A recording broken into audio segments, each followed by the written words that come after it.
Seseorang datang kepada Hasan Basri rahimahullah lalu berkata, saya memiliki seorang ayah. Ayah saya sudah sangat tua, terbaring di ranjang, stroke, satu badan semua nggak bisa bergerak. Sampai akhirnya, buang air besar, buang air kecil di atas ranjangnya. Dan saya menampung dengan kedua telapak tangan saya, kencingnya, buang air besarnya.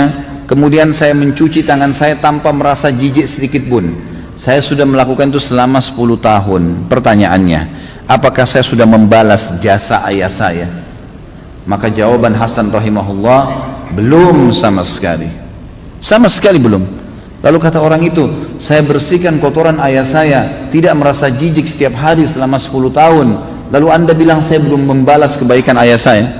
Kata Hasan Basri, belum. Karena dulu waktu kamu masih kecil, kalau ayahmu membersihkan kotoranmu, dia berharap dan terus berdoa kepada Allah agar kamu menjadi tokoh masyarakat, menjadi orang yang sukses. Kalau kamu sekarang melakukannya, kamu hanya melakukannya karena merasa itu adalah sebuah perintah, dan akhirnya kamu berharap kapan dia meninggal dan berhenti tugasmu itu.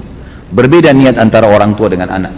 Orang tua memiliki rasa sayang yang luar biasa kepada anaknya dan tidak bisa dibandingkan dengan sayang anak kepada orang tuanya. Orang tua kalau marah dengan anaknya, marahnya karena sayang. Tapi kalau anak marah dengan orang tua, bisa saja karena haknya atau karena keinginannya belum dipenuhi, bukan justru karena orang tuanya salah. Seperti itulah kurang lebih. Dan berapa banyak kasus-kasus orang yang menjadikan orang tuanya sebagai pintu surga. Ingat teman-teman sekalian, seorang ulama salaf pernah berkata waktu ayahnya meninggal, ibunya meninggal dunia, maka dia menangis. Seorang alim ulama lalu ditanya, kenapa anda menangis? Bukankah orang itu tidak boleh nangis terisak-isak seperti ini pada saat ada orang yang meninggal? Dia bilang, saya bukan menangis karena orang tua saya ini, ya, karena diahnya secara pribadi, bukan karena diahnya, karena selama dia hidup saya berbakti alhamdulillah. Tapi saya menangis karena dengan matinya ibu saya berarti setengah pintu surga sudah tertutup buat saya.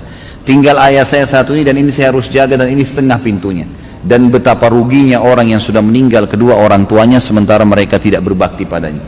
Teman-teman renungi, berapa banyak orang diantara anda yang orang tuanya masih hidup alhamdulillah, cuma kebetulan beda kampung, beda kota, tinggal telepon, tinggal kirimin hadiah, pakaian, makanan, tidak ada susahnya.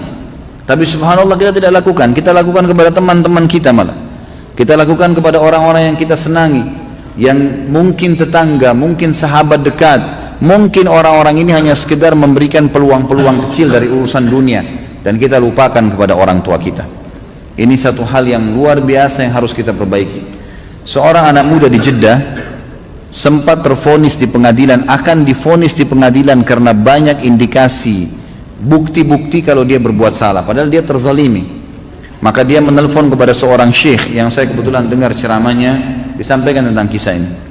Dia bilang, saya pun telepon syekh dan saya berkata, syekh saya 1 jam lagi ini akan divonis di penjara 10 tahun.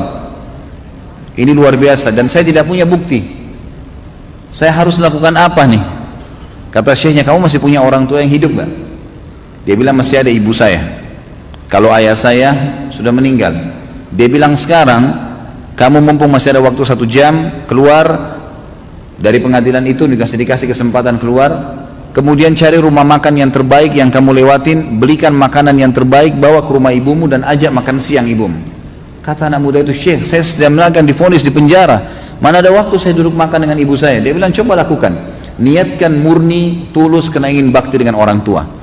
Maka anak muda ini pun melakukannya. Setengah jam kemudian kata syekhnya, dia telepon saya sambil bersyukur kepada Allah, alhamdulillah syekh, jazakallahu khair, semoga Allah balas anda dengan kebaikan.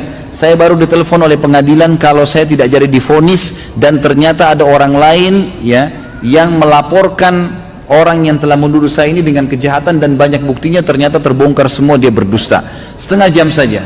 Kata syekhnya, kira-kira menurut kamu apa sebabnya? Dia bilang, syekh demi Allah, semenjak saya masuk ke rumah ibu saya dan saya bawakan makanan, ibu saya sambil menangis gembira karena saya berikan makanan. Kemudian dia bilang, mendoakan saya, nak semoga urusanmu mudah. Padahal ibu saya nggak tahu masalah saya.